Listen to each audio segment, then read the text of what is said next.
നമസ്കാരം. പകൽ വാർത്ത ആരംഭിക്കുന്നു. ആദ്യം നോക്കാം പ്രധാന തലക്കെട്ടുകൾ.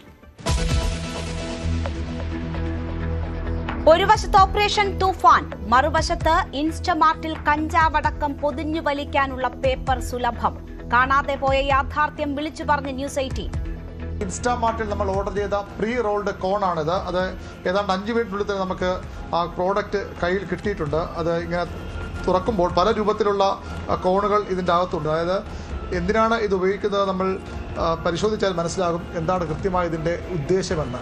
അങ്ങനെ ഉപയോഗിക്കുന്ന ലഹരി ഉപയോഗിക്കാൻ വേണ്ടി മാത്രം തയ്യാറാക്കിയിട്ടുള്ള കോണുകളാണ്. പ്രീ റോൾ കോൺ വാങ്ങുന്നതേറെയും സ്കൂൾ കുട്ടികൾ. ന്യൂസ് 18 അന്വേഷണം.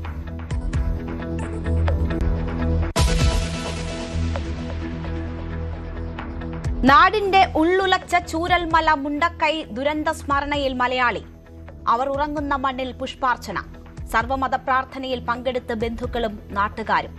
വെള്ളാർമല സ്കൂളിലെ കുട്ടികൾ ബെയ്ലി പാലത്തിന് സമീപം പുഷ്പാർച്ചന നടത്തി. ചാലിയാറിലൂടെ ഒഴുകി വന്ന മൃതദേഹങ്ങൾ കരയ്ക്കടുത്ത നടുക്കം മാറാതെ നിലമ്പൂരുകാർ.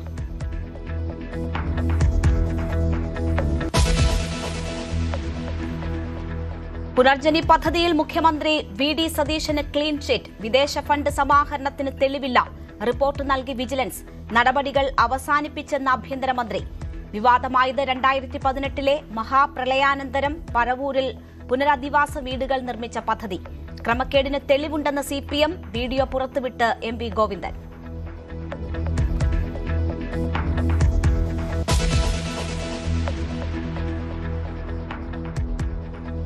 നിയമസഭാ തെരഞ്ഞെടുപ്പിൽ തോറ്റതെങ്ങനെയെന്ന് എണ്ണി പറഞ്ഞ് AN ഷംസീർ. പയ്യന്നൂരിലും തളിപ്പറമ്പിലും പാളി. അയ്യപ്പ സംഗമം തിരിച്ചടിച്ചു.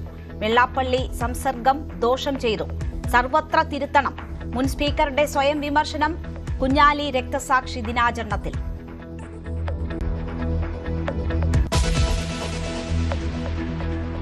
പാർലമെന്റ് ഇന്നും ബഹളത്തിൽ മുങ്ങി. അമിത്ഷാ പ്രസ്താവന നടത്തണമെന്ന് പ്രതിപക്ഷം. ലോക്സഭ 2 മണിവരെ നിർത്തിവെച്ചു. രാജ്യസഭ തുടരുന്നു. ജോൺ ബ്രിട്ടാസ് പോലീസിനെ തടഞ്ഞതിന് പിന്നാലെ SFI നേതാവ് ഐഷി ഘോഷിനെതിരായ വാറണ്ട് റദ്ദാക്കി കോടതി. പഴയ സമൻസ് ലംഘിച്ചതിന് 1000 രൂപ പിഴ ശിക്ഷ.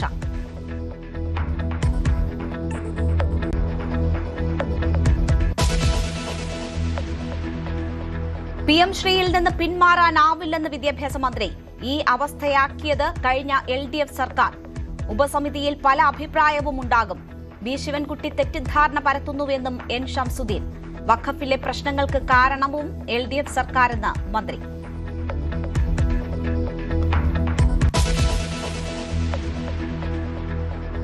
അടങ്ങാതെ അമേരിക്ക. ഗൾഫിലെ അമേരിക്കൻ കേന്ദ്രങ്ങളിലേക്കുള്ള ഇറാൻ ആക്രമണത്തിന് കനത്ത തിരിച്ചടി. ഖേഷം ദ്വീപിൽ 3 മരണം. പലയിടത്തും ഉഗ്രസ്ഫോടനങ്ങൾ. ഇനി അമേരിക്കയുടെ ഊഴമെന്ന് ഡൊണാൾഡ് ട്രംപ്. കിട്ടിയിട്ടും പഠിക്കാതെ ഇറാൻ. ഇന്നും ജോർദാനിലേക്ക് മിസൈൽ ആക്രമണം. ഹോർമുസിൽ ഒമാൻ മുന്നോട്ട് വെച്ച നിർദ്ദേശങ്ങളും ഇറാൻ തള്ളി.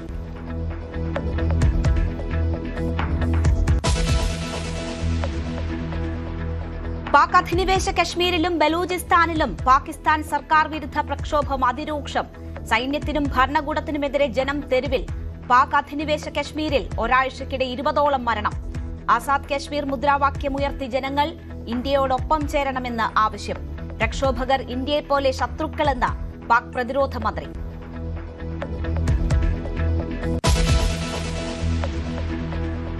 വടക്കാഞ്ചേരി ലൈഫ് മിഷൻ കേസിൽ കുറ്റപത്രമായി 1-ാം പ്രതി സന്തോഷ് ഈപ്പൻ.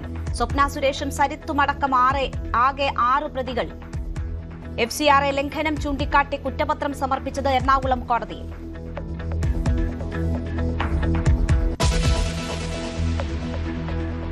കശുവണ്ടി വികസന കോർപ്പറേഷൻ അഴിമതിയിൽ ഗുരുതര നിരീക്ഷണങ്ങളുമായി ഹൈക്കോടതി. മുൻ MD KA രതീഷിനെതിരായ ആരോപണങ്ങൾ ഗുരുതരം. ഇത്രയും വലിയ അഴിമതിക്കാരന് സുപ്രധാന പദവികൾ നൽകിയത് എന്തിനെന്ന് കോടതിയുടെ ചോദ്യം.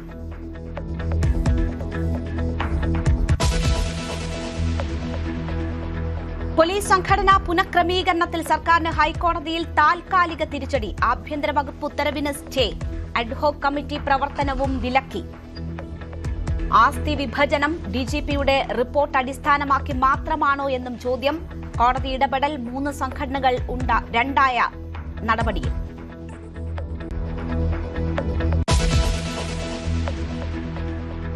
കൊല്ലപ്പെട്ടിട്ട് 6 വർഷമായിട്ടും മാധ്യമപ്രവർത്തകൻ KM ബഷീറിന് നീതി നൽകാതെ സർക്കാർ.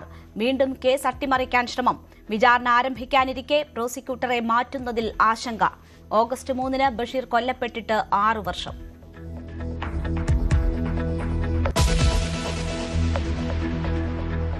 കൊല്ലം കുളത്തുപുഴയിൽ കാട്ടുപോത്തിന്റെ ആക്രമണത്തിൽ ചുമട്ടുതൊഴിലാളിയായ വയോധികന് ദാരുണാന്ത്യം. മരിച്ചത് 68 വയസ്സുകാരൻ ബഷീർ. നാടിനെ ഞെട്ടിച്ച വന്യജീവി ആക്രമണം ഇന്ന് പുലർച്ചെ.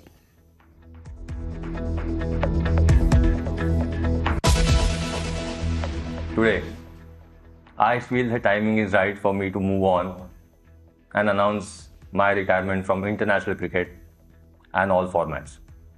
Thank you for your love, your faith and your support. Cap number 278, signing off. പിച്ചിനോട് വിട പറഞ്ഞ് അജിൻക്യ രഹാനെ ക്രിക്കറ്റിൽ നിന്ന് സമ്പൂർണ്ണ വിരമിക്കൽ പ്രഖ്യാപിച്ചു. ക്യാപ് 278 സൈനിങ് ഓഫ് എന്ന വൈകാരിക അടിക്കുറിപ്പോടെ വിരമിക്കൽ വീഡിയോ പുറത്തുവിട്ടു. വിരാമമാകുന്നത് 17 വർഷത്തെ ക്രിക്കറ്റ് ജീവിതത്തിൽ.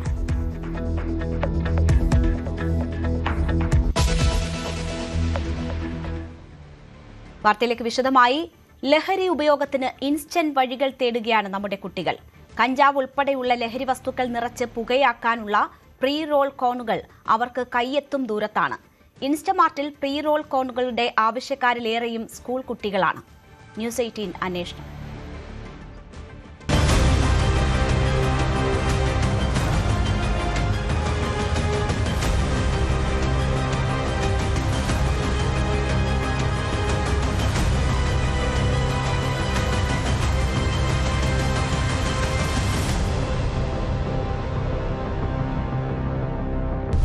സംസ്ഥാനത്ത് ലഹരിയുടെ അടിവേരിറക്കുന്ന പ്രവർത്തനങ്ങളുമായാണ് ആഭ്യന്തര വകുപ്പ് മുന്നോട്ട് പോകുന്നത്. ആഭ്യന്തര വകുപ്പ് മന്ത്രി രമേശ് ചെന്നിത്തലയുടെ സ്വപ്ന പദ്ധതിയാണ് തൂഫാൻ. അതുകൊണ്ട് തന്നെ വലിയ പ്രതീക്ഷയും ആശ്വാസവുമാണ് തൂഫാൻ സംസ്ഥാനത്തെ സാധാരണക്കാരായ ജനങ്ങൾക്കുണ്ടാക്കിയിട്ടുള്ളത്. എന്നാൽ ലഹരി ഉപയോഗത്തിന് പുതിയ വഴികൾ തേടുന്നവർ കുറവല്ല. പ്രത്യേകിച്ചും നമ്മുടെ കുട്ടികളടക്കം ഇൻസ്റ്റന്റായി ലഹരി ഉപയോഗിക്കാനുള്ള വഴികൾ അവർക്ക് മുന്നിൽ തുറക്കപ്പെടുകയാണ്. അതെങ്ങനെയെന്ന് പരിശോധിക്കും.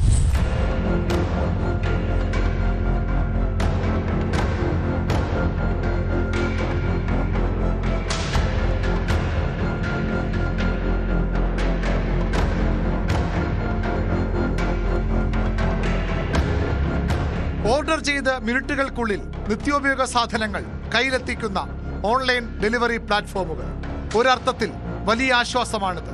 പക്ഷേ അവയും ദുരുപയോഗം ചെയ്യപ്പെടുന്നുണ്ട്. എങ്ങനെയെന്നല്ലേ? ഇൻസ്റ്റാമാർട്ടിൽ പ്രീ റോൾ കോൺ എന്ന് സെർച്ച് ചെയ്താൽ ഇത്തരത്തിൽ നിരവധി ഓപ്ഷനുകൾ തുറക്കപ്പെടും.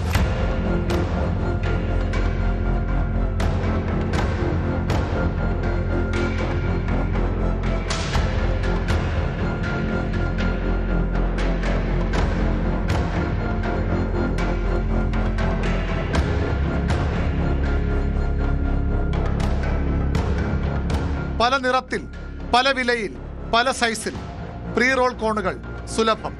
എന്താണ് ഇതെന്നറിയാൻ ഞങ്ങളും ഓർഡർ ചെയ്തു. 4 മിനിറ്റിൽ സാധനം കയ്യിൽ കിട്ടി.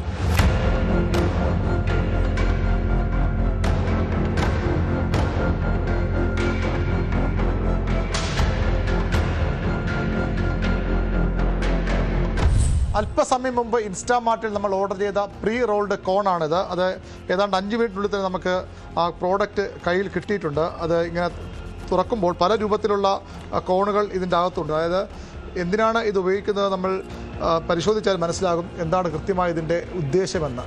അങ്ങനെ ഉപയോഗിക്കുന്ന ലഹരി ഉപയോഗിക്കാൻ വേണ്ടി മാത്രം തയ്യാറാക്കിയിട്ടുള്ള കോണുകളാണ്.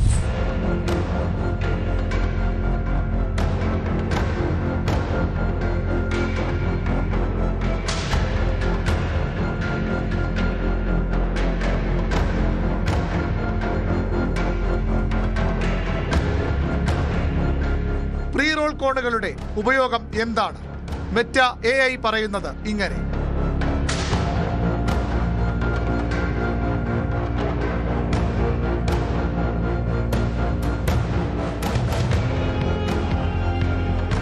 കൃത്യമായി കുറച്ചുകൂടി അവരുടെ ജോലി കുറയ്ക്കാൻ വേണ്ടി ഇത്തരത്തിൽ കോണുകളാക്കി മാറ്റിയ പേപ്പറുകളാണ്. ഈ രീതിയിലാണ് അത് കിട്ടുന്നത്. ഇത് പല രൂപത്തിലുണ്ട്. കുറച്ചുകൂടി കട്ടിയുള്ള മെറ്റീരിയലുള്ള കോണുകളും ഒക്കെ ഉണ്ട്. അങ്ങനെയാണ് വളരെ ഇൻസ്റ്റൻ്റായിട്ട് ആളുകൾക്ക് ഈ ലഹരി ഉപയോഗിക്കുന്നവർക്ക് കുറച്ചുകൂടി എളുപ്പം ഇത് കിട്ടാനുള്ള വഴികളാണിപ്പോൾ ഇൻസ്റ്റാമാർട്ട് വഴി തുറന്നിരിക്കുന്നത്.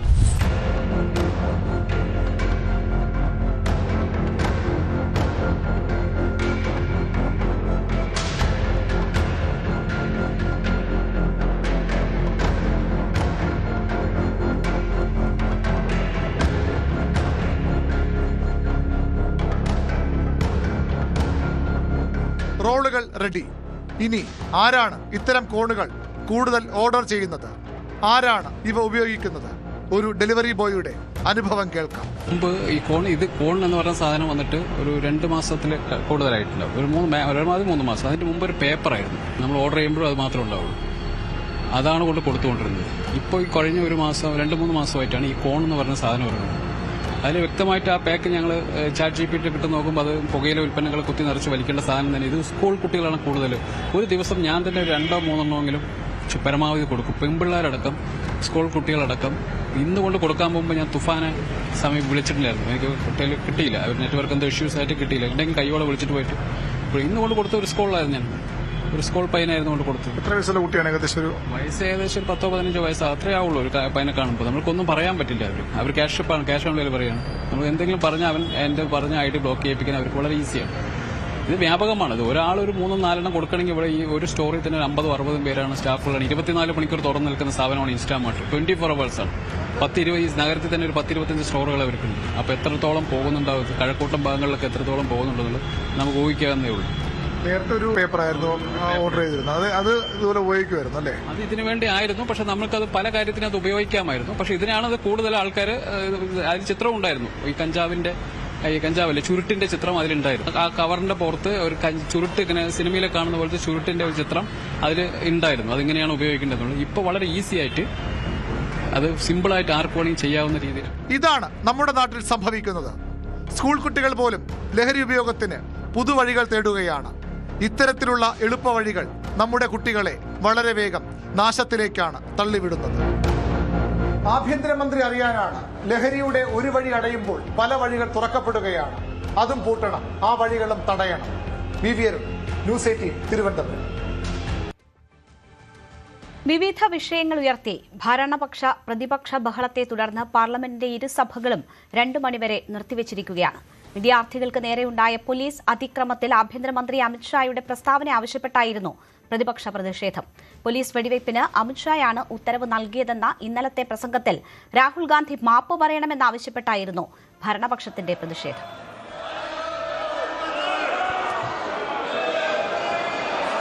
माननीय सदस्यगण, 23वें राष्ट्रमंडल खेलों में पैरा खिलाड़ी श्री दिलीप गावित ने स्वर्ण तथा श्री मोहम्मद बासिल ने रजत पदक जीता है.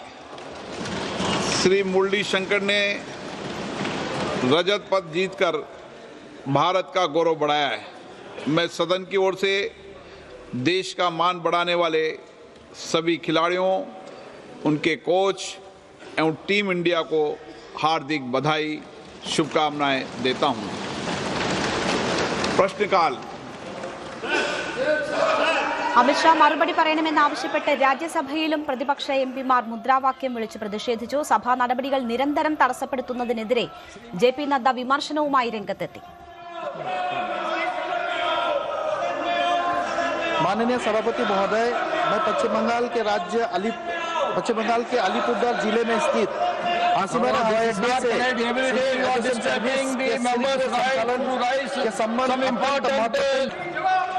हाउस को बाधित किया जाए और हाउस न चलने दिया जाए, इसी में उनका सारा ध्यान है.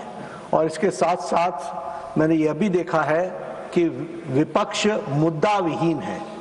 हमेशा गोल पोस्ट चेंज करना इनकी आदत है. പോലീസ് അതിക്രമം ആരുടെ നിർദ്ദേശപ്രകാരം എന്ന ബാനറുമായാണ് പ്രതിപക്ഷ എംപിമാർ പാർലമെന്റിലേക്ക് എത്തിയത്. ലോക്സഭ പാസാക്കിയ പരീക്ഷാ ഭേദഗതി ബിൽ ഇന്ന് രാജ്യസഭ ചർച്ച ചെയ്യും. കിരൺ ബാബു വാർത്തയുടെ വിശദാംശങ്ങളുമായി ചേരുകയാണ്. കിരൺ, പരീക്ഷാ ഭേദഗതി ബിൽ ലോക്സഭ പാസാക്കിയതിനു ശേഷവും അവിടെയും ഒപ്പം തന്നെ രാജ്യസഭയിലും ഭരണ പ്രതിപക്ഷ പോര് തുടരുകയാണ്. അമിത്ഷായുടെ മറുപടി ആവശ്യപ്പെട്ടുകൊണ്ടാണ് പ്രതിപക്ഷം സഭ തടസ്സപ്പെടുത്തുന്ന തരത്തിൽ പ്രതിഷേധമുയർത്തുന്നത്. ഇന്ന് എന്തായിരുന്നു സഭയിൽ നടന്നത്? അമിത്ഷാ പ്രതിപക്ഷ ആവശ്യം അംഗീകരിച്ച് ഇതിന് മറുപടി പറയാനുള്ള സാഹചര്യവും സാധ്യതയും ഉണ്ടോ? രേണുക കഴിഞ്ഞ ദിവസങ്ങളിലെല്ലാം തന്നെ പ്രതിപക്ഷം ഒരേ ആവശ്യമാണ് ഉന്നയിക്കുന്നത്.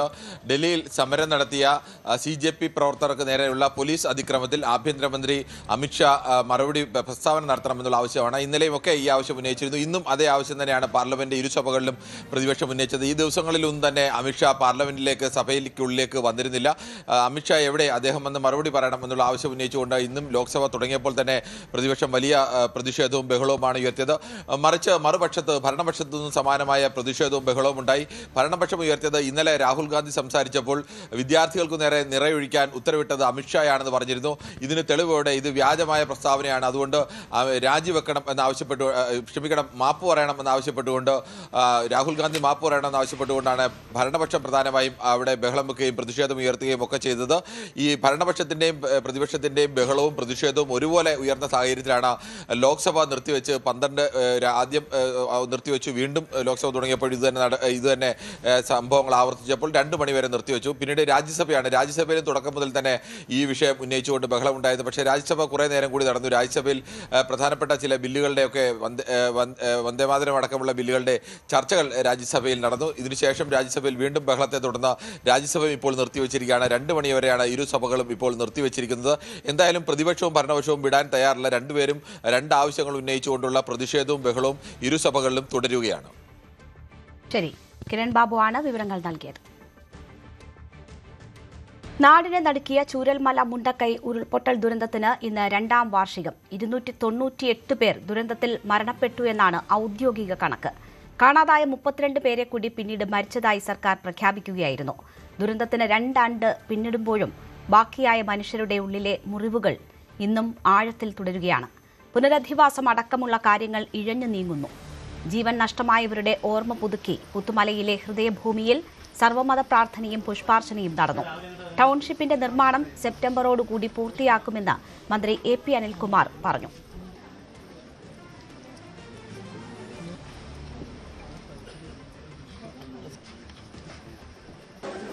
നമുക്ക് ടൗൺഷിപ്പുമായി ബന്ധപ്പെട്ട് ഞാൻ സൂചിപ്പിച്ചു 178 വീടുകൾ പൂർത്തീകരിച്ചു. ബാക്കി വരുന്ന ഒക്ടോബറോടുകൂടി 150ഓളം പൂർത്തീകരിക്കാൻ കഴിയും. ഡിസംബറിന് മുമ്പായിട്ട് അവിടെ അനുബന്ധമായിട്ടുള്ള അംഗനവാടി ഉൾപ്പെടെയുള്ള കാര്യങ്ങൾ ആ പ്രോജക്റ്റിൻ്റെ ഭാഗമായിട്ടുണ്ട്. അതുൾപ്പെടെ നമുക്ക് ഡിസംബറിൽ നമുക്ക് പൂർത്തീകരിക്കാൻ കഴിയും എന്നാണ് വിശ്വസിക്കുന്നത്. ആ രീതിയിൽ അതിൻ്റെ പ്രവർത്തനങ്ങൾ മുന്നോട്ട് പോകുന്നുണ്ട്. പിന്നെ അവിടെ ബന്ധപ്പെട്ട ഈ പറഞ്ഞ ലിസ്റ്റുമായി ബന്ധപ്പെട്ട ഒരു ലിസ്റ്റ് നമ്മൾ നേരത്തെ ഗവൺമെൻറ് എടുത്തൊരു ലിസ്റ്റാണ് ഇപ്പോൾ കൈവശമുള്ളത്. ആ ലിസ്റ്റുമായി ബന്ധപ്പെട്ടാണ് ഇപ്പോൾ നമ്മൾ കാര്യങ്ങൾ മുന്നോട്ട് കൊണ്ടുപോകുന്നത്.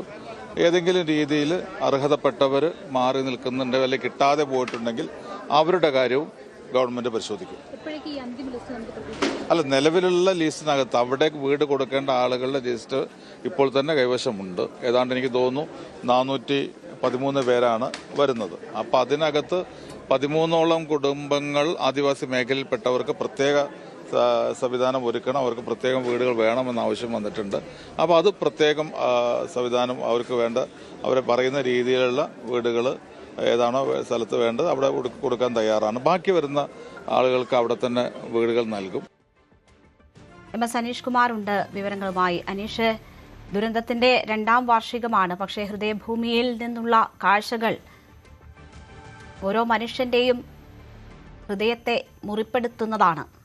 കുഞ്ഞുങ്ങളുടെയൊക്കെ ഓർമ്മയിടങ്ങളിൽ എത്തിയ ബന്ധുക്കൾ, അവശേഷിക്കുന്ന ബന്ധുക്കൾ, അവരുടെ പ്രിയപ്പെട്ട വസ്തുക്കൾ നൽകുന്ന കാഴ്ചകളൊക്കെ ഓരോ മനുഷ്യന്റെയും കണ്ണ് നനയിപ്പിക്കുന്നതാണ്. എന്തൊക്കെയാണ് ആ ദുരന്തഭൂമിയിൽ ഇന്ന് കാണാൻ കഴിഞ്ഞത്?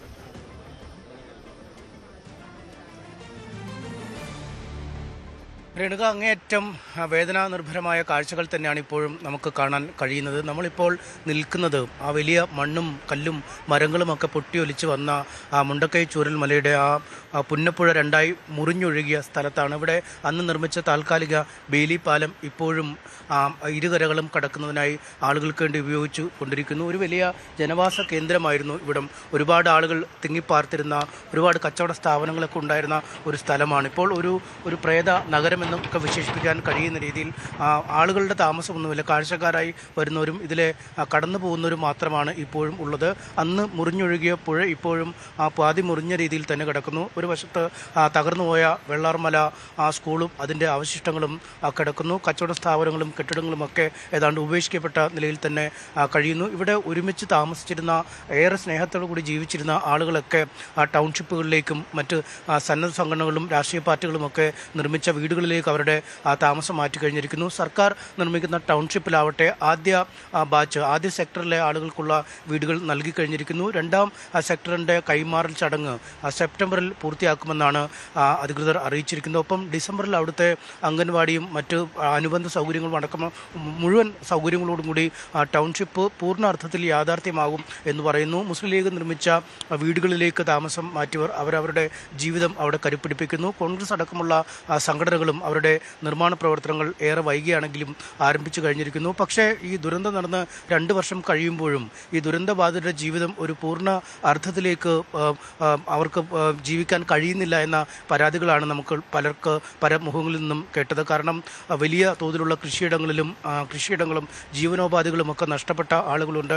വലിയ കച്ചവടക്കാരുണ്ട്. അതായത് ഈ നഗരത്തിലെ, ഈ പട്ടണത്തിലെ കച്ചവട സ്ഥാപനങ്ങൾ സ്വന്തമായി ഉണ്ടായിരുന്നവരുണ്ട്. അവർക്കൊക്കെ അവരുടെ ജീവനോപാധികൾ പൂർണ്ണമായി നഷ്ടപ്പെട്ട ഒരു സാഹചര്യം. അവ പുനഃസ്ഥാപിക്കുന്നതിനുള്ള നടപടികൾ 2 വർഷം കഴിഞ്ഞിട്ടും ഇതുവരെ ആയില്ല. ഒപ്പം വലിയ കടബാധ്യതയുള്ള ആളുകളുണ്ട്. ധനകാര്യ സ്ഥാപനങ്ങളിൽ നിന്നും ബാങ്കുകളിൽ നിന്നും മറ്റുമൊക്കെ കടം എടുത്ത ആളുകൾ അവരുടെ വായ്പ പൂർണ്ണമായും എഴുതിത്തള്ളുന്നതിനുള്ള ഒരു ശ്രമങ്ങൾ ഫലം കണ്ടിട്ടില്ല. ഒപ്പം ഒരുപാട് പേർ പട്ടികയിൽ നിന്നും പുറത്തായ ആളുകളുണ്ട്. സാങ്കേതികമായ കാര്യങ്ങൾ പറഞ്ഞും ഈ ദുരന്ത സ്ഥലത്തേക്കുള്ള ദൂരപരിധിയും ഒക്കെ ചൂണ്ടിക്കാട്ടി അത്തരത്തിൽ സ്ഥലം നഷ്ടമായിട്ടും സഹായങ്ങൾ കിട്ടാത്ത, സർക്കാർ പട്ടികയിൽ ഉൾപ്പെടാത്ത ആളുകളുമൊക്കെ ഉണ്ട്. ഇത്തരക്കാരുടെയൊക്കെ പ്രശ്നങ്ങൾ സമയബന്ധിതമായി പരിഹരിക്കേണ്ടതുണ്ട്. എന്തായാലും ഇന്ന് ചടങ്ങിൽ പങ്കെടുത്ത മന്ത്രിമാരടക്കം ഇത്തരം പ്രശ്നങ്ങൾ സമയബന്ധിതമായി പരിഹരിക്കും. പട്ടികയിൽ അവ്യക്തതയുണ്ടെങ്കിൽ അത് പൂർണ്ണമായും ഈ ആവശ്യമുള്ള ആളുകളെ കൂടി, അല്ലെങ്കിൽ അർഹരായ ആളുകളെ കൂടി ഉൾപ്പെടുത്തി ഈ ഗുണഭോക്തൃ പട്ടിക വിപുലീകരിക്കും. ഒപ്പം ഈ ധനകാര്യ സ്ഥാപനങ്ങളുടെ വായ്പകളും മറ്റുമൊക്കെ എഴുതിത്തള്ളുന്നതിനുള്ള നടപടികൾ സ്വീകരിക്കും എന്നൊക്കെ പറയുന്നുണ്ട്. എന്തായാലും ഈ 2ാം വാർഷികത്തിൽ ആളുകൾ നെഞ്ചുരുകി തങ്ങളുടെ പ്രിയപ്പെട്ടവരുടെ ഓർമ്മകൾക്ക് മുന്നിൽ പുഷ്പാർച്ചന നടത്തിയൊക്കെയാണ് മടങ്ങിയത്. ഹൃദയഭൂമി എന്ന പൊതു ശ്മശാനത്തിൽ ഇന്ന് സർവ്വമത പ്രാർത്ഥന അടക്കം ഉണ്ടായിരുന്നു. ഒരുപാട് വേദനിപ്പിക്കുന്ന കാഴ്ചകൾ തന്നെയാണ് നമുക്ക് അവിടെ കാണാൻ കഴിഞ്ഞത്. എന്തായാലും അടുത്ത ഒരു 2-3 മാസങ്ങൾക്കുള്ളിൽ ഇതിൻ്റെ പുനരധിവാസ പ്രവർത്തനങ്ങൾ കൂടുതൽ ഊർജിതമായി, കൂടുതൽ കാര്യക്ഷമമായി നടക്കുമെന്ന് നമുക്ക് കരുതാം. രേണുക. MS അനീഷ് കുമാറാണ് അവിടെ നിന്നുമുള്ള വിവരങ്ങൾ നൽകിയത്. വയനാട് മണ്ണിടിച്ചിൽ ദുരന്തത്തിൽ ജീവൻ നഷ്ടമായ വെള്ളാർമലയുടെ കുരുന്നുകൾക്ക് ആദരാഞ്ജലി അർപ്പിച്ച് വെള്ളാർമല സ്കൂളിലെ അധ്യാപകർ. ബെയിലി പാലത്തിന് സമീപമാണ് അധ്യാപകർ കുട്ടികളുടെ ചിത്രങ്ങളിൽ പുഷ്പാർച്ചന നടത്തിയത്.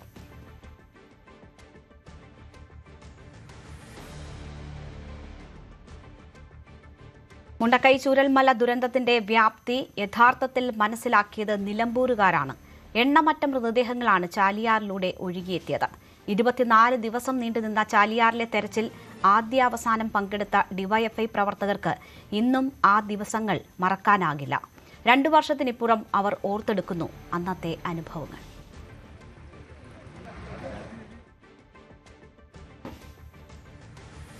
വടക്കാഞ്ചേരി ലൈഫ് മിഷൻ കേസിൽ സ്വപ്ന സുരേഷ് അടക്കം 6 പ്രതികൾക്കെതിരെ CBI കുറ്റപത്രം.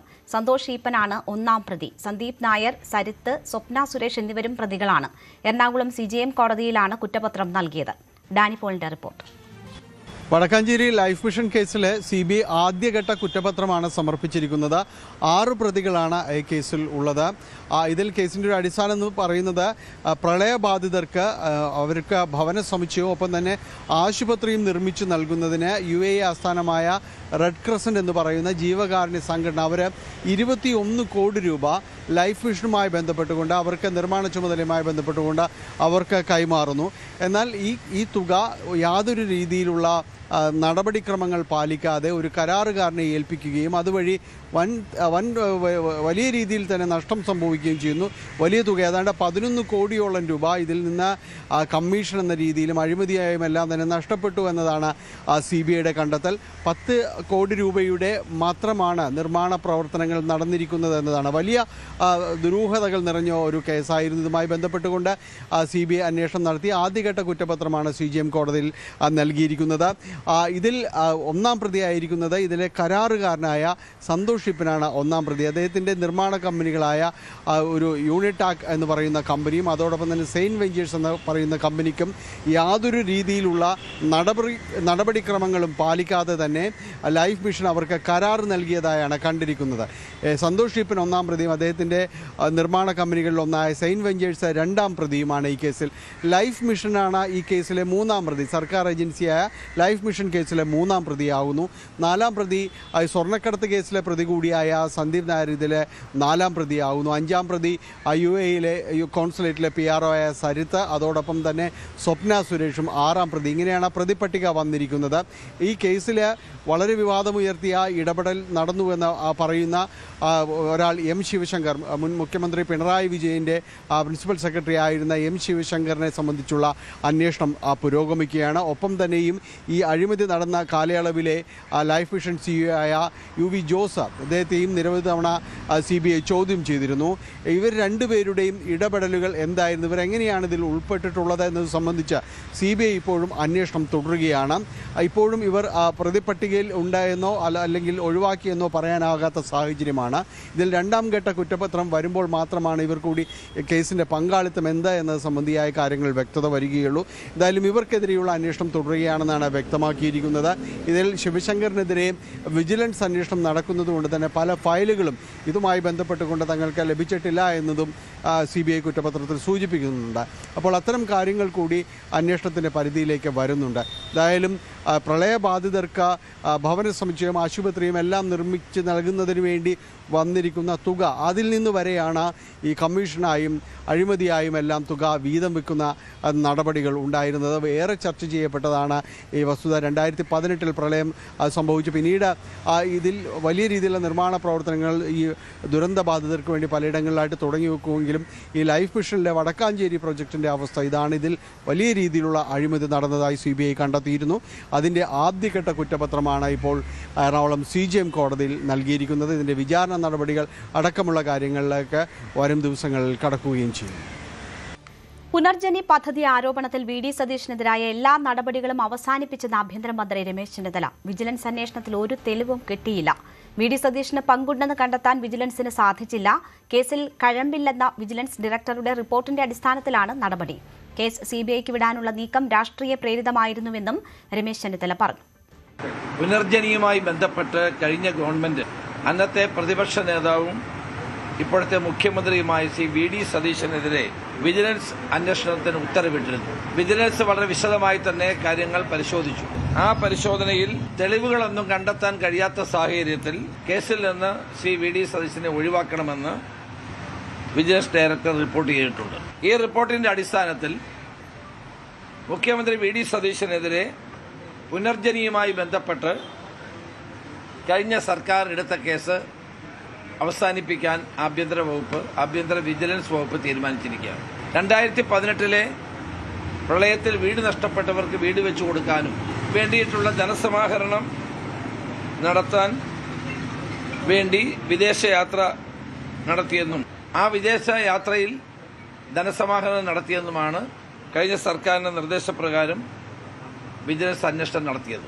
ഈ അന്വേഷണത്തിൽ പുനർജനി പദ്ധതി നടപ്പാക്കുന്നതിന് എറണാകുളം ആസ്ഥാനമായ മണപ്പാട് ഫൗണ്ടേഷൻ എന്ന സന്നദ്ധ സംഘടന വഴിയാണെന്നും ഈ പദ്ധതിയുടെ പേരിൽ മണപ്പാട് ഫൗണ്ടേഷൻ ആരംഭിച്ച ബാങ്ക് അക്കൗണ്ട് വഴിയും ഫൗണ്ടേഷനിലെ FCRA കറണ്ട് അക്കൗണ്ട് വഴിയുമാണെന്ന് വിജിലൻസിന്റെ പരിശോധനയിൽ വ്യക്തമാവുകയുണ്ടായി. അന്നത്തെ പ്രതിപക്ഷ നേതാവ് ഇന്നത്തെ മുഖ്യമന്ത്രി VD സതീശന് ഒരു പങ്കുമുണ്ടെന്ന് തെളിയിക്കാൻ വിജിലൻസിന് സാധിച്ചിട്ടില്ല.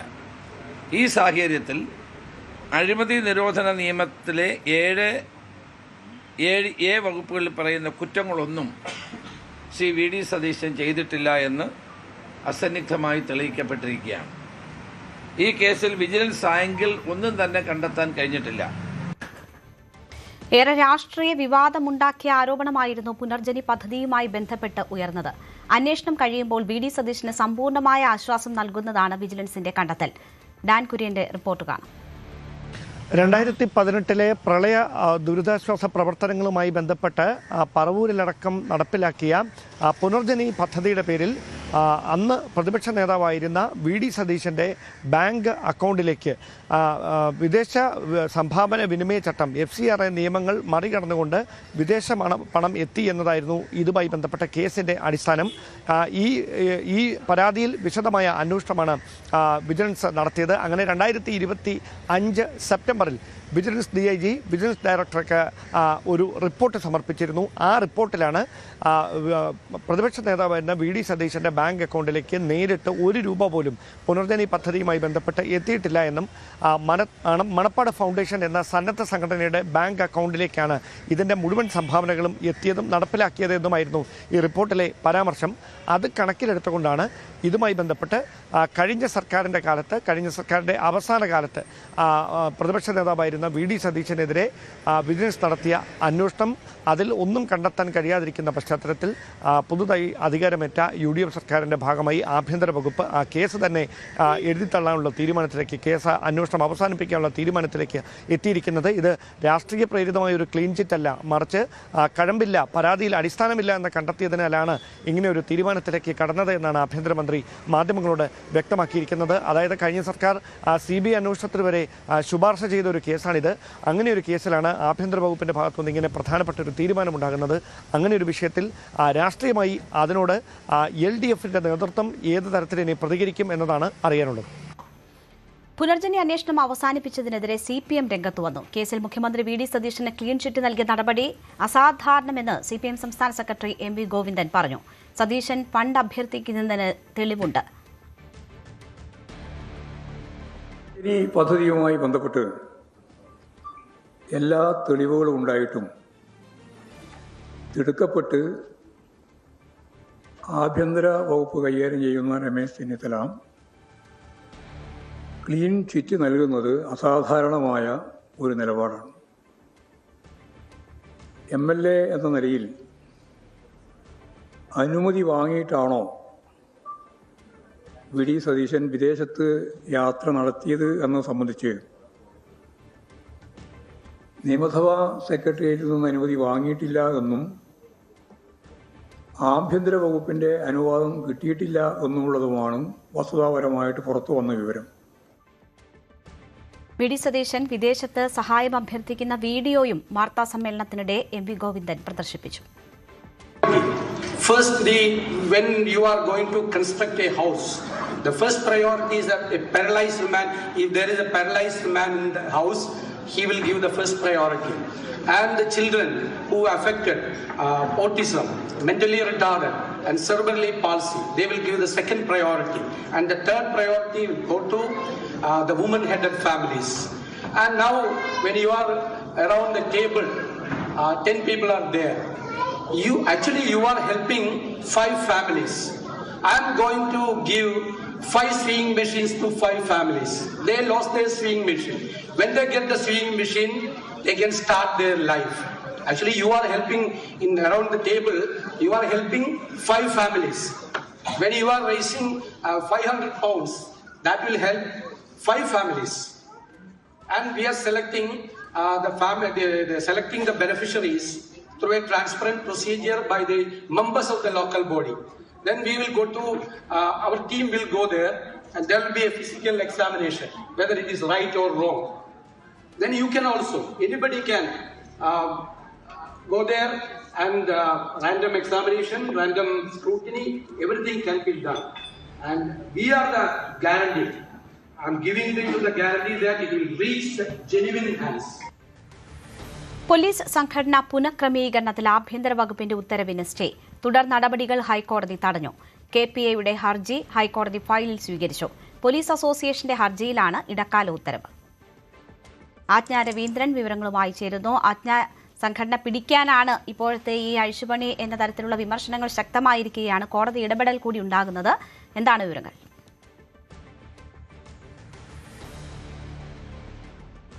രേണുക സൂചിപ്പിച്ചതുപോലെ തന്നെ സർക്കാരിന്റെ രാഷ്ട്രീയപരമായ ഒരു ഇടപെടലാണ് ഇത്തരത്തിൽ KPIക്കെതിരെ ഉണ്ടായിട്ടുള്ളത് എന്നുള്ള വിമർശനമാണ് ഉയർന്നത്. അതിനെതിരെയാണ് അസോസിയേഷൻ കോടതിയെ സമീപിക്കുന്നത്. കോടതിയെ സമീപിച്ചതുമായി ബന്ധപ്പെട്ട ഹർജി കോടതി ഫയൽ സ്വീകരിക്കുകയും ആഭ്യന്തര വകുപ്പ് പോലീസ് സംഘടനകൾ പുനഃക്രമീകരിക്കാനോ അല്ലെങ്കിൽ പുനഃസംഘടിപ്പിക്കാനും നിർദ്ദേശിച്ചിരിക്കുന്ന നിർദ്ദേശം തൽക്കാലമായിട്ട് കോടതി ആ നടപടിക്രമങ്ങൾ സ്റ്റേ ചെയ്തിട്ടുണ്ട്. അത് ആഭ്യന്തര വകുപ്പിന് തിരിച്ചടിയാകുന്ന ഒരു നടപടി തന്നെയാണ് പോയിട്ടുള്ളത്. പ്രധാനമായും രണ്ട് കാര്യങ്ങൾ: ഒന്ന്, പോലീസ് സംഘടനകളുടെ പുനഃസംഘടന, പുനഃക്രമീകരണം; രണ്ടാമത്തത് ആസ്തി വിഭജനവുമായി ബന്ധപ്പെട്ടാണ്. ഇത് 60-40 എന്ന അനുപാതമായി വിഭജിക്കണം. അത് രണ്ട് സംഘടനകളിലേക്ക് നിലവിലുള്ള ആസ്തികൾ മെർജ് ചെയ്യണം തുടങ്ങിയ നിർദ്ദേശങ്ങളായിരുന്നു ആഭ്യന്തര വകുപ്പ് മുന്നോട്ട് വെച്ചത്. അത് എന്ത് അനുപാതത്തിലാണ്, എന്ത് സാഹചര്യത്തിലാണ്, എന്ത് കാൽക്കുലേഷനിലാണ് ആ ഒരു അനുപാതം നിർദ്ദേശിച്ചതെന്നാണ് ഹൈക്കോടതി ചോദിക്കുന്ന സാഹചര്യം ഉണ്ടായത്. എന്തായാലും ഇത്തരം പുനഃസംഘടന, അതിനൊരു അഡ്ഹോക് കമ്മിറ്റിയെ കൂടി ചുമതലപ്പെടുത്തിയിട്ടുണ്ട്. അതായത് ആഭ്യന്തര വകുപ്പിന്റെ നിർദ്ദേശം അനുസരിച്ച് ഇത് പുനഃസംഘടിപ്പിക്കാൻ ഒരു അഡ്ഹോക് കമ്മിറ്റിയെ കൂടി നിയമിച്ചിരുന്നു. ഈ അഡ്ഹോക് കമ്മിറ്റിയുടെ പ്രവർത്തനവും തൽക്കാലത്തേക്ക് കോടതി സ്റ്റേ ചെയ്തിരിക്കുന്ന സാഹചര്യമാണ്. അതേസമയം തന്നെ സർക്കാർ ആവശ്യപ്പെട്ടത് ഈ പോലീസ് സംഘടനകളുടെ ഹർജി തള്ളണം എന്നാവശ്യപ്പെട്ടിരുന്നു. പക്ഷെ അതേസമയം ഈ പോലീസ് സംഘടനകൾ നൽകിയിരിക്കുന്ന ഹർജി കോടതി ഫയൽ സ്വീകരിച്ചിട്ടുണ്ട്. ഇത് അതായത് ആ ഹർജിക്ക് സ്റ്റേ നൽകിയാൽ അതിന് സംഭവിക്കുന്നത് തുടർന്ന് ഇത്തരം ഈ ഹർജി തന്നെ അപ്രായോഗികമായി പോകുന്ന ഒരു സാഹചര്യം, അപ്രസക്തമായി പോകുന്ന ഒരു സാഹചര്യത്തിലേക്ക് നയിക്കുമെന്ന് തന്നെയാണ് കോടതി മുന്നോട്ട് വെച്ചത്. എന്തായാലും ആഭ്യന്തര വകുപ്പിന് താൽക്കാലികമായി ഒരു തിരിച്ചടി എന്ന് തന്നെ വേണം പറയാം. തീർച്ചയായും എന്തായാലും ഒരു പരാതിയും ഇതുമായി ബന്ധപ്പെട്ടില്ല എന്ന് ആഭ്യന്തരമന്ത്രി പറഞ്ഞ ഇടത്താണ് ഇതുമായി ബന്ധപ്പെട്ട് ഹർജി എത്തുകയും കോടതി ഇടപെടൽ അതിലുണ്ടാവുകയും ചെയ്യുന്നത്. ആജ്ഞ തുടരുക. മറ്റൊരു വാർത്തയുടെ വിവരം കൂടി ആജ്ഞയിൽ നിന്ന് വേണം. കശുവണ്ടി വികസന കോർപ്പറേഷൻ അഴിമതിയുമായി ബന്ധപ്പെട്ട് വിചാരണ നേരിടുന്ന മുൻ MD KA രതീഷിനെതിരെ ഹൈക്കോടതി രംഗത്ത് വന്നു. രതീഷിനെതിരായ അഴിമതി ആരോപണങ്ങൾ അതീവ ഗൌരവതരമെന്ന് കോടതി ചൂണ്ടിക്കാട്ടി. ഇത്രയും വലിയ അഴിമതിക്കാരനെയാണോ 3 പ്രധാന സ്ഥാനങ്ങളിൽ നിയമിച്ചതെന്നും കോടതി ചോദിച്ചു. ആജ്ഞ ഈ വിചാരണ നടപടികൾക്കിടയിലും കോടതി വിടാൻ ഒരുക്കമില്ല എന്ന തരത്തിലാണ് ഈ പരാമർശങ്ങൾ സൂചിപ്പിക്കുന്നത്. ഈ അഴിമതി ആരോപണം നേരിടുന്നവർക്ക് എങ്ങനെ ഈ സ്ഥാനങ്ങൾ ലഭിച്ചു എന്നൊരു ചോദ്യം വരുമ്പോൾ സർക്കാരുകളിലേക്കാണ് കോടതി വിരൽ ചൂണ്ടുന്നത്.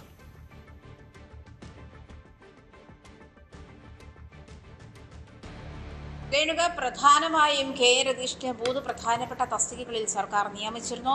ഈ കശുവണ്ടി വികസന കോർപ്പറേഷന് മുൻപ് തന്നെ 2019 കൺസ്യൂമർ ഫെഡ് ചെയർമാനായിരുന്നു. അതുപോലെ തന്നെ കൺസ്യൂമർ ഫെഡ് MD ആയി നിയമിക്കാൻ നീക്കം നടന്നിരുന്നു. ഇതിനെതിരെ ശക്തമായ വിമർശനമുയർന്നു.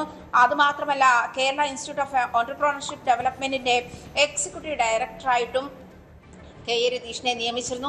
ഇത്തരം സാഹചര്യങ്ങൾ, ഇത്ര വലിയ അഴിമതിക്കാരനെ 3 ഇടങ്ങളിൽ നിയമിച്ചത്, ഇത്ര വലിയ അഴിമതിക്കാരനെയാണ് പ്രധാനപ്പെട്ട തസ്തികകളിൽ നിയമിച്ചത് എന്ന് തന്നെയാണ് ഹൈക്കോടതി ചോദിച്ചത്. ഇതുമായി ബന്ധപ്പെട്ട സർക്കാരിനോട് മറുപടി നൽകാനാണ് കോടതി ആവശ്യപ്പെട്ടിരിക്കുന്നത്. എന്തായാലും രേണുക സൂചിപ്പിച്ചതുപോലെ ഈ പ്രോസിക്യൂഷൻ നടപടി തുടരുന്നതുമായി ബന്ധപ്പെട്ട്, അതായത് സർക്കാരിന് പ്രോസിക്യൂഷൻ നടപടിക്രമങ്ങളിലേക്ക് കടക്കാൻ അനുമതി നൽകിയതുമായി ഉന്നയിച്ച വിമർശനങ്ങൾക്ക് പിന്നാലെയാണ് ഈ കേസ് പരിഗണിക്കുമ്പോഴൊക്കെ ഇതിന്റെ പ്രതിസ്ഥാനത്തുള്ള ആളുകളെ കോടതി നിശിതമായി വിമർശിക്കുന്നത്. നേരത്തെ R ചന്ദ്രശേഖരനുമായി ബന്ധപ്പെട്ടും ഉദ്യോഗസ്ഥ തലത്തിലുള്ള ഇടപെടൽ, അതായത് പ്രതി തന്നെയാണോ ഉദ്യോഗസ്ഥരെ നിയന്ത്രിക്കുന്നുള്ള ചോദ്യം ഉന്നയിച്ചിരുന്നതാണ്. എന്തായാലും കശുവണ്ടി വികസന കോർപ്പറേഷൻ അഴിമതിയുമായി ബന്ധപ്പെട്ടുള്ള ഹർജികൾ പരിഗണിക്കവേ കോടതി നിശിതമായ വിമർശനമാണ് സർക്കാരിനും പ്രതികൾക്കുമെതിരെ ഉന്നയിക്കുന്നത്. രേണുക, ആജ്ഞ രവീന്ദ്രനാണ് വിവരങ്ങൾ നൽകിയത്. ഇറാനിൽ വീണ്ടും വ്യോമാക്രമണം നടത്തിയ അമേരിക്ക. ഖേഷം ദ്വീപിൽ ജനവാസ മേഖലയിൽ മിസൈൽ പതിച്ച് 3 പേർ കൊല്ലപ്പെട്ടു. ഖുഷേസ്ഥാൻ പ്രവിശ്യയിൽ സ്ഫോടനങ്ങൾ ഉണ്ടായി.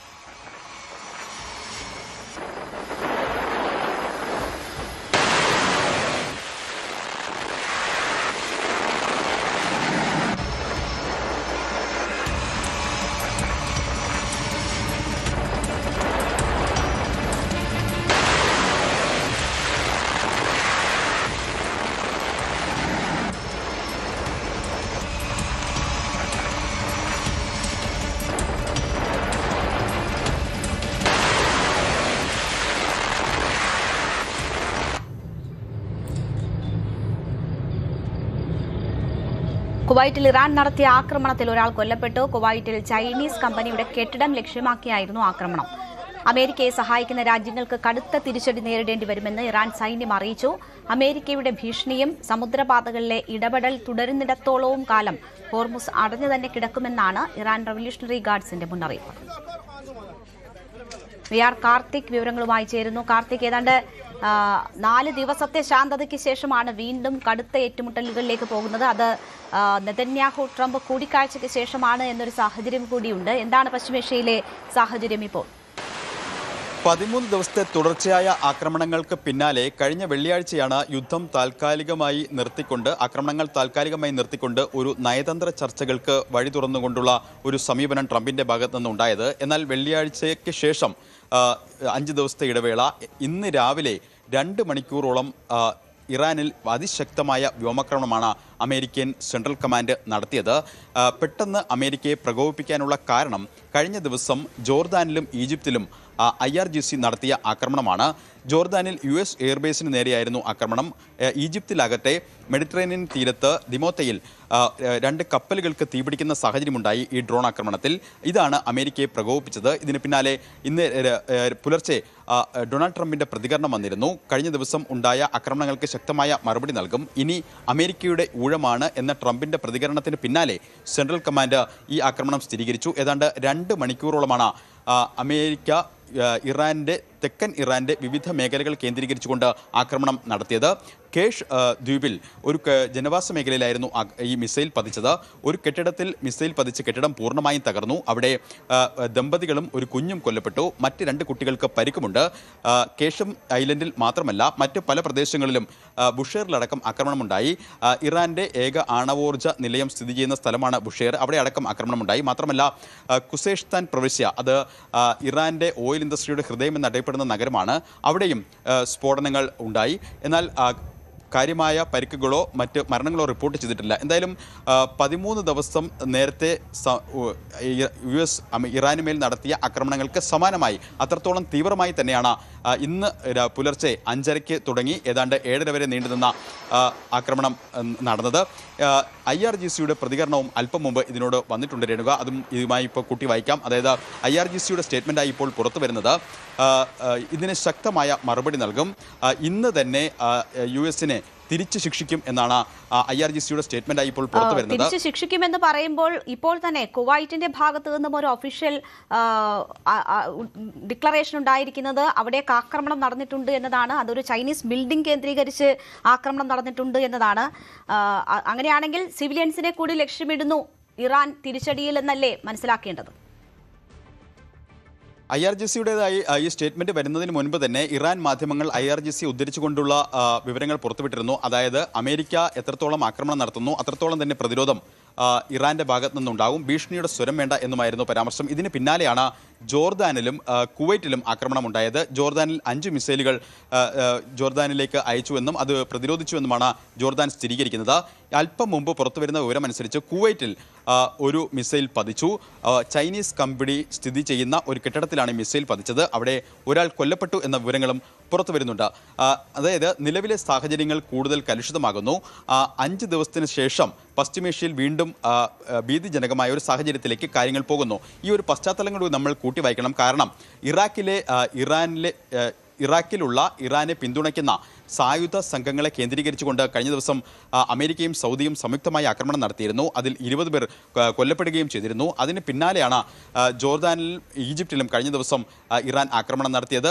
അതിനുള്ള പ്രത്യാക്രമണം എന്ന നിലയിലാണ് ഇന്ന് അമേരിക്ക ശക്തമായ തിരിച്ചടി നൽകിയത്. എന്തായാലും നയതന്ത്ര ചർച്ചകൾക്ക് ഒരു വശത്ത് ശ്രമങ്ങൾ തുടരുമ്പോൾ മറുവശത്ത് സാഹചര്യങ്ങൾ കൂടുതൽ കലുഷിതമാവുകയാണ്. എന്തായാലും ട്രംപിന്റെ പ്രതികരണത്തോട് അതേ ഭാഷയിൽ തന്നെയാണ് ഇപ്പോൾ IRGCയുടെ മറുപടിയും വരുന്നത്. ശരി, കാർത്തിക് ആണ് വിവരങ്ങൾ നൽകിയത്. ഹോർമുസിൽ പിടിമുറുക്കും ഇറാൻ എന്നതിൻ്റെ സൂചനകൾ തന്നെയാണ് നൽകുന്നത്. നേരത്തെ ഒമാനുമായി ചേർന്നുള്ള ഒരു പദ്ധതി നിർദ്ദേശിച്ചിരുന്നു എങ്കിൽ പോലും ഇറാൻ അത് പൂർണ്ണമായും തള്ളുന്ന സാഹചര്യവും ഉണ്ടായിരുന്നു.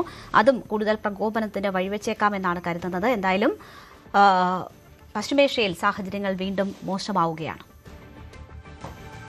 നവജാത ശിശുക്കളെ വിറ്റ സംഭവത്തിൽ ഈരാറ്റുപേട്ട പോലീസ് രജിസ്റ്റർ ചെയ്ത കേസ് തൊടുപുഴ പോലീസിന് കൈമാറും. പ്രതികളെ കസ്റ്റഡിയിൽ വാങ്ങി ചോദ്യം ചെയ്യാൻ അപേക്ഷ നൽകും.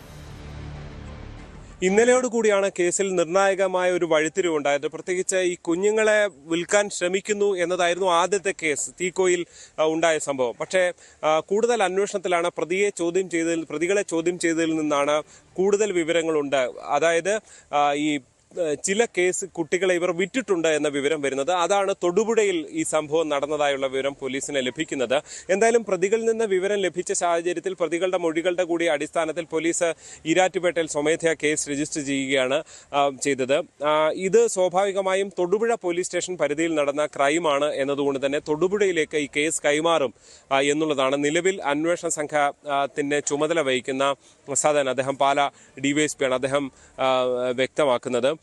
എന്തായാലും പക്ഷേ മേൽനോട്ടം സ്വാഭാവികമായിട്ട് സഹായം ഈ ഈരാറ്റുപേട്ട പോലീസിന്റെ ഭാഗത്ത് നിന്ന് ഇനി ഉണ്ടാകും. എന്തായാലും ഇന്ന് ഈ ഈരാറ്റുപേട്ട പോലീസ് ഈ ആദ്യത്തെ കേസിൽ പ്രതികളെ കസ്റ്റഡിയിൽ കിട്ടുകയും തുടർ നടപടികൾ, തെളിവെടുപ്പ് ഉൾപ്പെടെയുള്ള നടപടികൾ വേണം. വിശദമായ ചോദ്യം ചെയ്യലുണ്ടാകണം. ഒരുപക്ഷെ തൊടുപുഴ പോലീസ് എത്തി പ്രാഥമികമായി ഇവരെ ചോദ്യം ചെയ്യാനുള്ള സാധ്യതയുണ്ട്. അങ്ങനെ ഇവരെ കസ്റ്റഡിയിൽ വാങ്ങാനുള്ള നടപടിക്രമങ്ങളുമായി കോടതിയെ സമീപിച്ചിട്ടുണ്ട് എന്നുള്ളതാണ് ഏറ്റവും ശ്രദ്ധേയമായിട്ടുള്ളത്. പോലീസിന് ഈ തൊടുപുഴ കേസ് കൂടാതെ കൂടുതൽ കേസുകൾ ഉണ്ടാകുമെന്ന പ്രതീക്ഷ തന്നെയാണ് പോലീസിനെ സംബന്ധിച്ചുള്ളത്. പക്ഷേ പോലീസ് നേരിടുന്ന ഒരു വെല്ലുവിളി കുഞ്ഞുങ്ങളെ വാങ്ങിയവരും വിറ്റവരും പരാതിക്കാരായി വരില്ല എന്നുള്ളതാണ്. കുഞ്ഞുങ്ങളെ പല ഘട്ടത്തിലും കുഞ്ഞുങ്ങൾ ജനിക്കാത്തവർ അങ്ങനെയൊക്കെയുള്ളവർ ദത്ത് എന്ന വലിയ പ്രോസസ്സിലേക്ക് പോകാതെ ഇത്തരം തട്ടിപ്പ് സംഘങ്ങളിൽ നിന്ന് ഏതെങ്കിലും ഒരു കുഞ്ഞിനെ വാങ്ങി ഒപ്പം സ്വന്തം കുഞ്ഞുങ്ങളാക്കി വളർത്തുക എന്നുള്ളതാണ് ഫലത്തിൽ ചെയ്യുന്നത്. ചില വൈകാരിക വിഷയങ്ങൾ കൂടി അവിടെയുണ്ട്. പക്ഷേ നിയമപരമായ പ്രശ്നങ്ങൾ പോലീസിനെ സംബന്ധിച്ച് പരിഗണിച്ച മതിയാകും. അതുകൊണ്ട് തന്നെയാണ് കേസ് ഉൾപ്പെടെയുള്ള നടപടിക്രമങ്ങളിലേക്ക് പോകുന്നത്.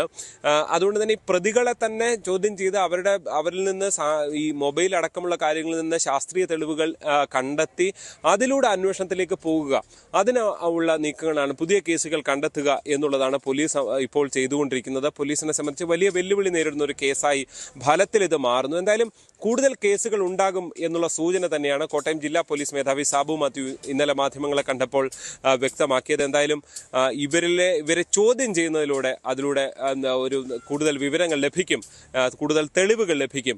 ഇതിന് പുറത്തുള്ള കണ്ണികളുണ്ട്. ഇപ്പോൾ കൊല്ലത്ത് നിന്ന് അനീനെ കസ്റ്റഡിയിലെടുത്തോടുകൂടി തന്നെ ജില്ലയ്ക്ക് ഈ തീക്കോയി സംഘം മാത്രമല്ല, ഇങ്ങനെ പലരും സംസ്ഥാനത്തൊട്ടാകെ വ്യാപകമായി ഏജന്റുമാരായി ഉൾപ്പെടെ ഉണ്ട് എന്ന വിവരം പോലീസിന് ലഭിക്കുകയാണ്. അത്യന്തം രഹസ്യ സ്വഭാവത്തിൽ ഇവരെ കൂടി കണ്ടെത്താനുള്ള ശ്രമമാണ് ഈരാറ്റുപേട്ട പോലീസ് പാലാ DYSPയുടെ നേതൃത്വത്തിലുള്ള സംഘം ഇപ്പോൾ നടത്തിക്കൊണ്ടിരിക്കുന്നത്. നിയമസഭാ തെരഞ്ഞെടുപ്പിൽ തോൽവിയുടെ കാരണങ്ങൾ എണ്ണിപ്പറഞ്ഞ് AN ഷംസീർ. പയ്യന്നൂരിലും തളിപ്പറമ്പിലും സ്ഥാനാർത്ഥി നിർണയം പാളി. തെരഞ്ഞെടുപ്പ് പരാജയത്തിൽ സ്ഥാനാർത്ഥി നിർണയം, അയ്യപ്പ സംഗമം, വെള്ളാപ്പള്ളിയെ കൊണ്ടു നടന്നത് എല്ലാം തിരിച്ചടിയായെന്നും ഷംസീർ പറയുന്നു. മലപ്പുറം കാളികാവിൽ കുഞ്ഞാലി രക്തസാക്ഷി ദിനാചരണത്തിലാണ് ഷംസീറിന്റെ സ്വയം വിമർശനം. ഞങ്ങളുടെ സ്ഥാനാർത്ഥി നിർണയം പയ്യന്നൂരിലും തളിപ്പറമ്പിലും പാറി. വെള്ളാപ്പള്ളി നടേശൻ മലപ്പുറത്തിനെതിരെ ശക്തമായി ആക്ഷേപിച്ചപ്പോ അതിന് ഞങ്ങൾ പ്രതിരോധിച്ചു. പക്ഷേ പ്രതിരോധ പ്രസ്താവനയിൽ ഒരു ഊക്കുണ്ടായിരുന്നില്ല. ഞങ്ങൾ സ്വയം വിമർശനം നടത്തി. പിന്നെ അയ്യപ്പ സംഘം ഞങ്ങളുടേതല്ല, പക്ഷെ പറഞ്ഞു സർക്കാർ നടത്തിയതാ. അയ്യപ്പ സംഗമത്തിൽ ഒരു കാരണവശാലും സ്വാമി ആദിത്യനാഥിന്റെ സന്ദേശം വായിക്കാൻ പാടില്ലായിരുന്നു. ഞങ്ങൾ വിമർശനം നടത്തി. ഇങ്ങനെ നടത്താൻ കുഞ്ഞാലിയുടെ പാർട്ടിക്കല്ലാതെ വേറെ ആർക്കാ സാധിക്കുക? പരാജയത്തിന്റെ കാരണങ്ങൾ കണ്ടെത്തി ഞങ്ങൾ ജനങ്ങളോട് സ്വയം വിമർശനം നടത്തി. ഞങ്ങൾ പറയുന്നു, ഞങ്ങൾ ജനങ്ങൾക്കിടയിൽ പ്രവർത്തിക്കുന്നവരാ. രാഷ്ട്രീയത്തിൽ ജനങ്ങളാണ് യജമാനന്മാർ, ജനാധിപത്യത്തിൽ ജനങ്ങളാണ് യജമാനന്മാർ. ജനങ്ങൾ പറയുന്നു, സഖാക്കളെ നിങ്ങൾ തെറ്റ് പറ്റിയിരിക്കുന്നു, ആ തെറ്റ് ഞങ്ങൾ ഉൾക്കൊള്ളും, തിരുത്തും. പോരായ്മകൾ സംഭവിച്ചിട്ടുണ്ട്, ആ പോരായ്മകൾ തിരുത്തി വർദ്ധിത വീര്യത്തോടെ ഞങ്ങൾ തിരിച്ചു വരും. ഇനി അപ്പുറത്ത് വന്നല്ലോ. PM ശ്രീ കരാറിൽ നിന്ന് പിന്മാറാൻ കഴിയില്ലെന്ന് മന്ത്രി N ഷംസുദ്ദീൻ. ഉപസമിതിയിൽ വ്യത്യസ്ത അഭിപ്രായങ്ങളുണ്ടാകും. മറ്റുള്ളവർക്കൊന്നും ചെയ്യാനാകാത്ത വിധം ഇങ്ങനെയാക്കിയത് LDF ആണ്. പിന്മാറാൻ കഴിയാത്ത കരാറിലാണ് LDF ഒപ്പിട്ടതെന്നും മന്ത്രി പറഞ്ഞു. PM ശ്രീ കഴിഞ്ഞ ഗവൺമെന്റ് ഒപ്പിട്ടതിന്റെ പേരിൽ കിട്ടിയത് SSK ഫണ്ടാണ്. ഒപ്പിടാത്തത് കൊണ്ട് തടഞ്ഞു വെച്ചതും SSK ഫണ്ടാണ്. PM ശ്രീയുടെ ഫണ്ട് കിട്ടണമെങ്കിൽ PM ശ്രീയുടെ പ്രവർത്തനങ്ങൾ ആരംഭിക്കണം. അത് ആരംഭിച്ചു എന്ന് നമ്മളാരും പറഞ്ഞിട്ടില്ല, ആരംഭിച്ചിട്ടില്ല എന്നുള്ളതും വസ്തുതയാണ്. ഇപ്പോഴത്തെ സാഹചര്യം എന്താണ്? ആരംഭിക്കാൻ റെഡിയാണ്, തയ്യാറാണ് എന്ന് പറഞ്ഞ് കഴിഞ്ഞ ഗവൺമെന്റ് കരാർ ഒപ്പുവെച്ചു. ഏകപക്ഷീയമായ കരാർ ഒപ്പുവെച്ചു. ഏകപക്ഷീയമാണെന്ന് അറിഞ്ഞിട്ടും ഒപ്പുവെച്ചു. അങ്ങനെ കേരളത്തെ പ്രതിസന്ധിയിലാക്കിയത് ഈ പറഞ്ഞ പോലെ കഴിഞ്ഞ വിദ്യാഭ്യാസ മന്ത്രിയും ഇടതുപക്ഷവുമാണ്. അപ്പോൾ അതിൻ്റെ ബാക്കി കാര്യങ്ങളെ സംബന്ധിച്ചാണ് ഇനിയുള്ള വിഷയങ്ങൾ കിടക്കുന്നത്. അതാണല്ലോ ഇപ്പോൾ ഇവിടെ സബ് കമ്മിറ്റി വെച്ചിട്ടുള്ളത്. ആ സബ് കമ്മിറ്റി വെച്ചതുമായി ബന്ധപ്പെട്ട തുടർ പ്രവർത്തനങ്ങൾ വൈകാതെ നടക്കും. ഉപസമിതിയിൽ വ്യത്യസ്ത അഭിപ്രായങ്ങളുണ്ടാവും, അല്ലാതെ അതിൽ തർക്കങ്ങളൊന്നുമില്ല. കാരണം ഉപസമിതി ആളുകളെ കേൾക്കണം, ഇവിടുത്തെ വിവിധ സംഘടനകളെയും അതുപോലെ തന്നെ വ്യത്യസ്തമായ അഭിപ്രായങ്ങളും ഇതിനകം ഞങ്ങളെടുത്ത് വന്നു. അപ്പോൾ ആ വശങ്ങളാണ് ഞങ്ങൾ പരിശോധിക്കുന്നത്, അല്ലാതെ ഉപസമിതി അംഗങ്ങൾ തമ്മിൽ ഇതിൽ തർക്കവും പ്രശ്നങ്ങളൊന്നുമില്ല. ടി.ജി. മോഹൻദാസിന്റെ വീട്ടിലേക്കുള്ള പ്രതിഷേധ മാർച്ച് നടത്തിയ AIYF പ്രവർത്തകർക്കെതിരെ കേസ്. കണ്ടാലറിയാവുന്ന 20 പ്രവർത്തകർക്കെതിരെയാണ് കേസെടുത്തത്. നേരത്തെ സമരത്തിൽ പങ്കെടുത്ത പ്രവർത്തകരെ കസ്റ്റഡിയിലെടുത്തിരുന്നു. ജനങ്ങൾക്ക് മാർഗതടസ്സം നടത്തിയെന്ന് ചൂണ്ടിക്കാട്ടിയാണ് കേസ്. ഇന്നലെയാണ് AIYF പ്രതിഷേധ മാർച്ച് നടത്തിയത്. അതേസമയം സമരം നടത്തിയ DYFI പ്രവർത്തകർക്ക് നേരെയും നേരത്തെ കേസെടുത്തിരുന്നു. SFI നേതാവ് ഐഷി ഘോഷിനെതിരായ ജാമ്യമില്ലാ വാറണ്ട് ദില്ലി പട്യാല ഹൌസ് കോടതി റദ്ദാക്കി. നേരത്തെ അയച്ച സമൻസിന് ഹാജരാകാത്തതിന് 1000 രൂപ പിഴയടയ്ക്കാൻ കോടതി നിർദ്ദേശിച്ചു. ഏപ്രിൽ 11 സമൻസിന് ഹാജരാകാത്തതിനാണ് പിഴ ചുമത്തിയത്. 2021 നടന്ന കേസുമായി ബന്ധപ്പെട്ടാണ് ഐഷയ്ക്കെതിരെ അറസ്റ്റ് വാറണ്ട് പുറപ്പെടുവിച്ചത്. കഴിഞ്ഞ ദിവസം AKG ഭവനിൽ കയറി ഐഷ ഘോഷിനെ കസ്റ്റഡിയിൽ എടുക്കാനുള്ള ഡൽഹി പോലീസിന്റെ നടപടി വിവാദമായിരുന്നു.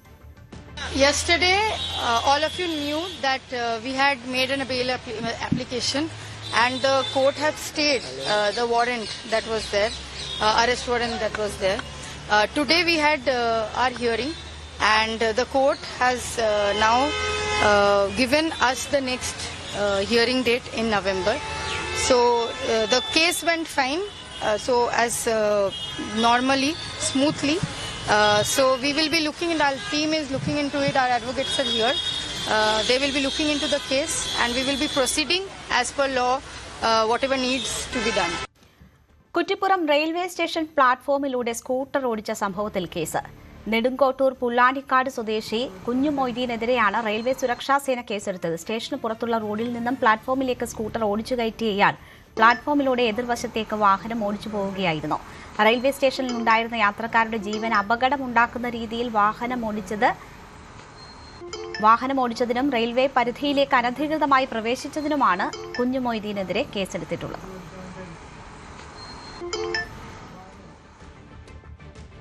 കൊല്ലം കുളത്തുപുഴയിൽ കാട്ടുപോത്തിന്റെ ആക്രമണത്തിൽ വയോധികൻ മരിച്ചു. കുളത്തുപുഴ സ്വദേശി ബഷീറാണ് മരിച്ചത്. 68 വയസ്സായിരുന്നു. പുലർച്ചെ കുളത്തുപുഴ ജംഗ്ഷനിലേക്ക് നടന്നുവരികയായിരുന്നു.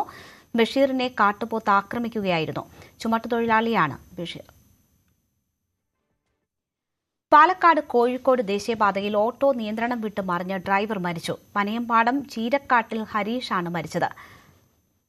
പാടത്തേക്കാണ് ഓട്ടോറിക്ഷ മറിഞ്ഞത്. മാധ്യമപ്രവർത്തകൻ KM ബഷീറിനെ IAS ഉദ്യോഗസ്ഥൻ ശ്രീറാം വെങ്കിട്ടരാമൻ മദ്യലഹരിയിൽ കാർ ഇടിച്ചു കൊന്ന കേസ് അട്ടിമറിക്കാൻ നീക്കം. തിരുവനന്തപുരം 4ാം അഡീഷണൽ സെഷൻസ് കോടതിയിൽ അടുത്ത മാസം 1 വിചാരണ ആരംഭിക്കാനിരിക്കെ പ്രോസിക്യൂട്ടറുടെ മാറ്റം ഉൾപ്പെടെ കേസിനെ ബാധിക്കുമെന്നാണ് ആശങ്ക. കേസിന്റെ നിർണായക ഘട്ടത്തിൽ നിലവിലുള്ള പ്രോസിക്യൂട്ടർ ഒഴിഞ്ഞതും വലിയ പരിചയസമ്പത്തില്ലാത്ത പ്രോസിക്യൂട്ടറെ വെച്ചതും സംശയാസ്പദമാണ്. 2024 ഡിസംബർ 2 കേസിന്റെ വിചാരണ ആരംഭിക്കാൻ നിശ്ചയിക്കുകയും അന്ന് കേസ് കൈകാര്യം ചെയ്തിരുന്ന 1ാം അഡീഷണൽ സെഷൻസ് കോടതി 95 സാക്ഷികൾക്ക് ഹാജരാക്കാൻ നോട്ടീസ് അയക്കുകയും ചെയ്തിരുന്നു. എന്നാൽ പ്രതിഭാഗം തടസ്സ ഹർജി നൽകിയതോടെ വിചാരണ മാറ്റിവെക്കുകയായിരുന്നു. കേരളമടക്കം 7 സംസ്ഥാനങ്ങളിൽ നിന്നെത്തിയ 1000 ആരാധകർക്കൊപ്പം 6 മണിക്കൂർ ചെലവഴിച്ച് അല്ലു അർജുൻ. ആരാധകരുടെ സ്നേഹത്തിന് പകരമായി പുതിയ സിനിമാ പ്രൊമോഷനുകളോ ബ്രാൻഡ് ഇവന്റുകളോ ഒന്നുമില്ലാതെ നന്ദി പറയാനായി മാത്രം അല്ലു അർജുൻ ഒരു ദിവസം മുഴുവൻ മാറ്റിവെക്കുകയായിരുന്നു. പരിപാടിയിൽ പങ്കെടുത്ത 1000 അല്ലു അർജുൻ ഫാൻസ് അസോസിയേഷൻ അംഗങ്ങൾക്കും ഇൻഷുറൻസ് പരിരക്ഷ ലഭ്യമാക്കി. 7 വ്യത്യസ്ത സംസ്ഥാനങ്ങളിൽ നിന്ന് 100 കണക്കിന് കിലോമീറ്റർ സഞ്ചരിച്ചാണ് ആരാധകർ പ്രിയ താരത്തെ കാണാനെത്തിയത്. സിനിമാ പ്രേമികൾ ഏറെ ആകാംക്ഷയോടെ കാത്തിരുന്ന രാമായണ പാർട്ട് 1 എന്ന ബ്രഹ്മാണ്ഡ ചിത്രത്തിന്റെ ട്രെയിലർ പുറത്തിറങ്ങി. നബിത് മൽഹോത്രയുടെ പ്രൈം ഫോക്കസ് സ്റ്റുഡിയോസും 8 തവണ ഓസ്കാർ പുരസ്കാരം നേടിയ പ്രമുഖ വിഷ്വൽ ഇഫക്ട് സ്റ്റുഡിയോയായ DNEGയും യഷിന്റെ മോൺസ്റ്റർ മൈൻഡ്സ് ക്രിയേഷൻസും സംയുക്തമായി നിർമ്മിക്കുന്ന ചിത്രത്തിന്റെ ഔദ്യോഗിക ട്രെയിലർ മലയാളം, ഹിന്ദി, കന്നഡ, തെലുങ്ക്, തമിഴ് എന്നീ 5 ഭാഷകളിലാണ് അണിയറ പ്രവർത്തകർ പുറത്തുവിട്ടത്. നിതീഷ് തിവാരി സംവിധാനം ചെയ്യുന്ന ചിത്രം 2026 ദീപാവലി റിലീസായി ആഗോളതലത്തിൽ തിയേറ്ററുകളിലെത്തും. സോണി പിക്ചേഴ്സാണ് ചിത്രത്തിന്റെ അന്താരാഷ്ട്ര വിതരണം ഏറ്റെടുത്തിരിക്കുന്നത്. വടക്കേ ഇന്ത്യയിൽ ധർമ്മ പ്രൊഡക്ഷൻസ് ആണ് ചിത്രം തിയേറ്ററുകളിലെത്തിക്കുക. കൊച്ചിയിൽ മത്സ്യബന്ധനത്തിനിടെ തൊഴിലാളി കുഴഞ്ഞു വീണ് മരിച്ചു. കന്യാകുമാരി സ്വദേശി ജോൺ സേവറാണ് മരിച്ചത്. 47 വയസ്സായിരുന്നു. ഫോർട്ട് കൊച്ചി കോസ്റ്റൽ പോലീസ് നടപടികൾ പൂർത്തിയാക്കി. പോസ്റ്റ്മോർട്ടത്തിന് ശേഷം മൃതദേഹം ബന്ധുക്കൾക്ക് കൈമാറി. നടി ലക്ഷ്മിപ്രിയയ്ക്കെതിരായ അൻസിബ ഹസന്റെ ഹർജിയിൽ ഹൈക്കോടതി നോട്ടീസ് അയച്ചു. പ്രോസിക്യൂഷനോട് വിശദീകരണം തേടിയാണ് നോട്ടീസ്. ഒരാഴ്ചയ്ക്കകം മറുപടി നൽകാനാണ് നിർദ്ദേശം. 17 വർഷത്തെ ക്രിക്കറ്റ് ജീവിതത്തിന് വിരാമമിട്ട് ക്രിക്കറ്റ് താരം അജിങ്ക്യ രഹാനെ. എല്ലാ ഫോർമാറ്റുകളിൽ നിന്നുമുള്ള വിരമിക്കൽ വൈകാരികമായ വീഡിയോ പങ്കുവച്ചുകൊണ്ടാണ് രഹാനെ പ്രഖ്യാപിച്ചത്. ഇന്ത്യയ്ക്കായി 85 ടെസ്റ്റും 90 ഏകദിനങ്ങളും കളിച്ചിട്ടുണ്ട്. When that time comes, you simply have to respect it and move forward. I've always relied on timing in my batting and I've always understood its importance. Today, I feel the timing is right for me to move on and announce my retirement from international cricket and all formats. പ്രമുഖ വിനോദസഞ്ചാര theme park ശൃംഖലയായ silver storm parks and resorts limited 82.43 കോടി രൂപ സമാഹരിച്ച് പ്രാരംഭ ഓഹരി വിൽപ്പന വിജയകരമായി പൂർത്തിയാക്കി. യോഗ്യതയുള്ള സ്ഥാപന നിക്ഷേപകരുടെ വിഭാഗം 1.81 മടങ്ങ് സബ്സ്ക്രൈബ് ചെയ്യപ്പെട്ടതോടെ 31.02 കോടിയുടെ അപേക്ഷകൾ ലഭിച്ചു.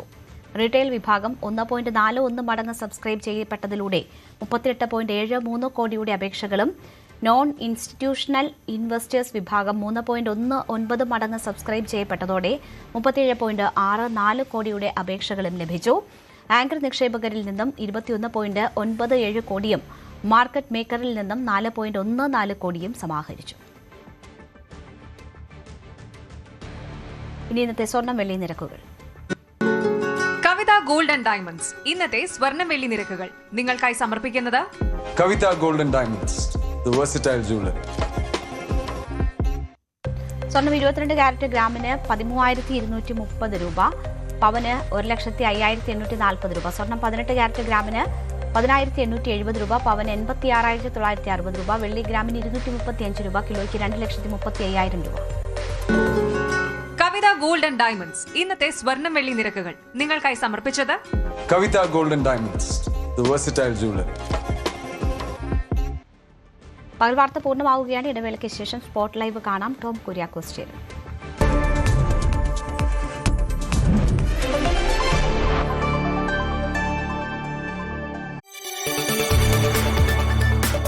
കൂടുതൽ വാർത്തകൾക്ക് news 18 Keralam YouTube channel subscribe ചെയ്യുക.